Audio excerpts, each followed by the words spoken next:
कल के डेट में यदि लड़की का बयान वहाँ हो जाता है तो कल के डेट में हम यहाँ पर बेल के लिए आ सकते हैं। तो ये बातें जो कही जा रही थी में जो सारा एक एक चीज को उन्होंने लिखा है, कुछ पोर्शन जो इनके ऊपर जो इल्जाम लगाया जा रहा था उसके संदर्भ में भी बता रहे कि कंटेंशन जो हमारा था उसके संदर्भ में माननीय हम हाईलाइट रोशन को 1 साल तक तो कोर्ट में जा ही नहीं सकता है। तो ये हम नहीं बोल रहे हैं, जजमेंट को भी आपने देखा कि डॉक्यूमेंट्स के साथ। तो उनके चाहने वालों लोगों के लिए क्या है कि रोशन रोही बहुत जल्दी जेल से निकलेगा। अब सारे बाधा विघ्न इनका कट चुका है, सारे बाधा कट गए। और रोशन रोही के मामले में बहुत लोगों को उम्मीद थी और बहुत लोग जानना चाह रहे थे कि आखिर रोशन रोही के मामले में क्या हुआ। एक खबर चली कि पटना हाई कोर्ट से 20 साल के बाद निकलेंगे, 1 साल तक का रजिस्ट्रेशन लगा। तो हम भी चाहते तो बोले, मेरा एक वसूल है जीवन में कि कोई भी बात आप बिना डॉक्यूमेंट्स के नहीं बोलना चाहिए। बड़बोलेपन में कभी कभी काम खराब हो जाता है, उतावलेपन में नहीं बोलना चाहिए, क्योंकि न्यायालय का मामला है। और एक सामान्य शिष्टाचार ये होता है कि जब कोई ऑर्डर रिजर्व हो तो उस ऑर्डर से पहले कुछ नहीं बयान देना चाहिए, और इस सामान्य शिष्टाचार का मैं हमेशा पालन करता हूँ। इसीलिए आप लोगों का बहुत आग्रह हो रहा था, फिर भी हम प्रेस कॉन्फ्रेंस नहीं कर रहे थे। सबसे पहले तो उनके चाहने वालों लोगों के लिए जो एक अफवाह फैलाई जा रही थी कि 20 साल तक वो नहीं निकलेंगे, या कुछ लोग कह रहे थे 1 साल तक एकदम निश्चित फाइले नहीं होगा हाई कोर्ट में। तो बिना जजमेंट आगे ये सब चीज़ उतावलेपन का ये था। ये देखिए, समझदार लोग अपने समझदारी की वजह से चुप रहते हैं, तो उसको बेवकूफ़ लोग समझते हैं कि ये कमज़ोर है या डर गया। ये आज के सामान्य में चल रहा है।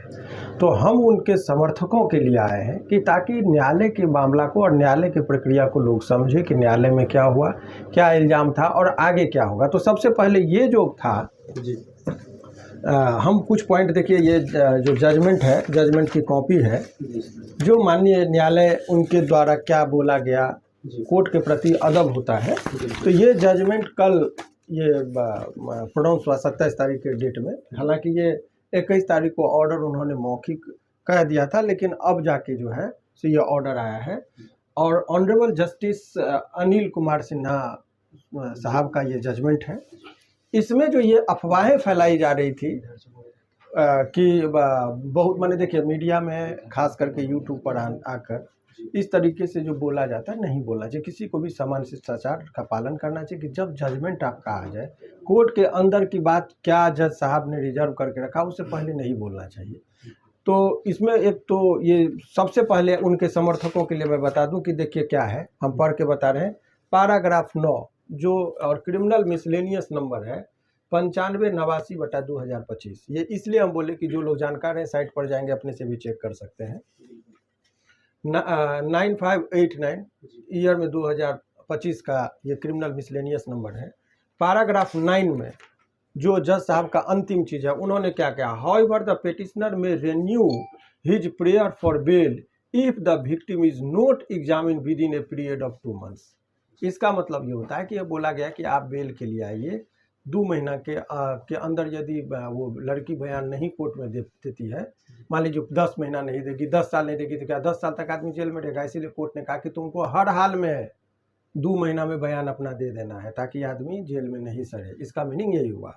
क्या बोला कि however the petitioner may renew this his prayer for bail if the victim is not examine within a period of 2 months. तो यहाँ 2 महीने की बात है। आगे और क्या क्या है, इफ, फिर हम लोगों का यही प्रेयर था कि यदि मान लीजिए कल ही लड़की का बयान हो जाता है कोर्ट में, तो हम 2 महीना तक क्यों वेट करें। बिल्कुल, ये भी बात है। तो न्यायालय ने इस बात को बहुत गंभीरता से लिया और उन्होंने क्या कहा सो समझिए। लास्ट लाइन में बोलते हैं, if the victim is examine the petitioner shall also be at liberty to renew the prayer for bail. यानी कि कल के डेट में यदि लड़की का बयान वहाँ हो जाता है तो कल के डेट में हम यहाँ पर बेल के लिए आ सकते हैं। तो ये बातें जो कही जा रही थी कि रोशन को 1 साल तक तो कोर्ट में जा ही नहीं सकता है, तो ये हम नहीं बोल रहे हैं, जजमेंट को भी आपने देखा कि डॉक्यूमेंट्स के साथ। तो उनके चाहने वालों लोगों के लिए क्या है कि रोशन रोही बहुत जल्दी जेल से निकलेगा। अब सारे बाधा विघ्न इनका कट चुका है, सारे बाधा कट गए।